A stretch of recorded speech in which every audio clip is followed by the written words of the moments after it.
Wright joins me. He's with Quantum Talent right here in Myrtle Beach and actually represents some nationally and probably internationally known talent. Josh, welcome to Palmetto People. Thank you. Thanks for having me. Appreciate it. Speaking of nationally and needing maybe I need an agent. Oh, maybe yeah. Palmetto People could go bigger. Yeah. Just kidding. It seems nowadays everybody does. Yeah. I usually lie about what I do. Yeah. Well, what exactly do you do? I'm kind of more of a talent manager, booking agent, so I basically take, I always say I'm a stepping stone. You know, I don't nurture talent, so if anybody out there has talented children, and I know they all are. And they'll be calling you. Please don't call. Yeah. No, I take folks that are already established professional entertainers and then help them to develop their act as a professional, as a touring artist that makes a living doing what it is they do, and then try to take them to that next level. And then once they hit the fame and the worldwide and all that kind of stuff, then I kind of step out and allow that next person to take over. I'm kind of the Sun Records of live entertainment, I guess. Yeah. That's so a look neat for way that. to describe it. Absolutely. New stuff. I don't have any desire. I love living here. No desire to ever live in New York or LA or any of those places. And so I found the one occupation I can have and do anywhere in the world, as long as I have a telephone and an airport, I'm in good shape. So that's why Myrtle Beach, you love living here. My wife is from Charleston. She was born in Maryland, but raised in Goose Creek area.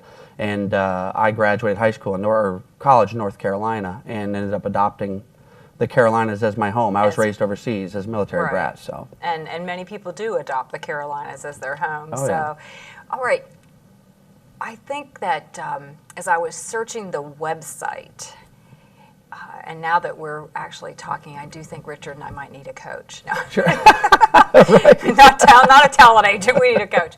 But you actually represent some individuals who are pretty well known. Vic Henley, tell me a little bit about, how did you meet him first? I've known Vic for years. When I came right out of college, I'm the rare, usually agents and managers are kind of failed performers, you know, folks that were out there for years, and they thought, well, I booked myself, I can book somebody else.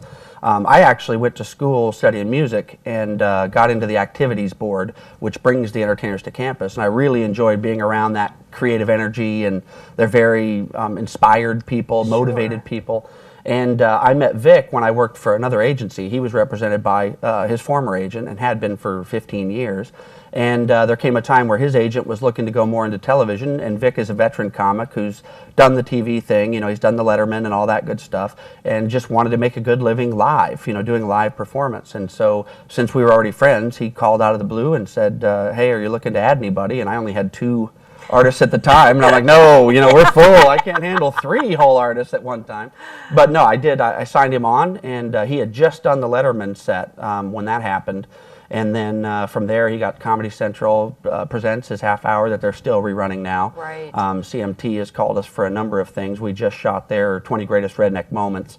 So Vic was brought up through the Foxworthy, you know, Engvall crowd, and then kind of separated ways. Unfortunately, monetarily as well. Yeah. They went for the big money, and he's like, no, I don't want to accept all those thousands of dollars. So he came to me, and I've helped him survive in mediocrity. Right. Well, you know, television is a lot of fun. We have a great time creating Palmetto People, and just traveling to South Carolina, it would be a lot of fun to travel internationally and nationally as well. And who else? Who else do you represent? I also represent Mike Rayburn, who is he's billed as the world's funniest guitar virtuoso. And it's kind of if you remember Victor Borga, that the piano and the funny, except Mike plays guitar. He has a classical guitar degree, and he's hysterically funny. And he was a songwriter for Sony in Nashville for years, trying to get the big record deal, and just realized that he was tired of waiting, and so he went on without it, as he says. And he is probably, at this point, the biggest act on the roster as far as touring popularity.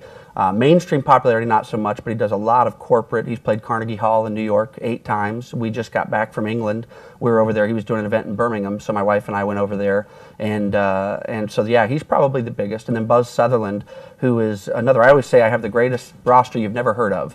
Buzz Sutherland has been named Comedian of the Year in the college and university market 16 times, which has never happened before. So probably the most successful successful live entertainer in college history. He's done, I would say, in excess of 80 or 90 colleges a year for the better part of 15 years, and continues very clean, you know, but still funny, not like I say cruise ship clean, where it's just kind of, it's not that, you know, he still will make adults laugh, but he can also make kids laugh. And so that's kind of where I've focused, is who can I have? I only have a roster of 9, so they have to be working and doing well for me to survive. And so I've tried to hone in on those that are appealing to everybody. That universal appeal is so important, but that is also a rare commodity, a rare combination. Mike, for example, I've never seen anybody that's as skilled musically as he is comedically. There are musicians that are funny, and there are comics that play chords, but I've never seen a classical guitarist. And that itself, you know, he sells himself. I always say, I just don't mess it up. That's my job. Just don't get in the way. Let it happen and just be nice to people, and that's basically what I do for a living. So how do you identify your customers? I think you have a large presence in the university market, college market, and such. How did you start that? I started with it right out of college. I was hired. I was lucky enough to be in the activities board on the student side. So I had been buying talent for a university for 2 years before I graduated. Was hired by an agency, Mark Hellman, who actually is still here in Pawleys Island. Great agent. He was my mentor, taught me everything I know. And I started immediately with him, and he just basically showed me the selling side, how to be an agent, how to be a good person at the same time, which a lot of people think is impossible, but it's not. And so that's how I basically got into it. And it's a very specialized market, so it's all done on conferences.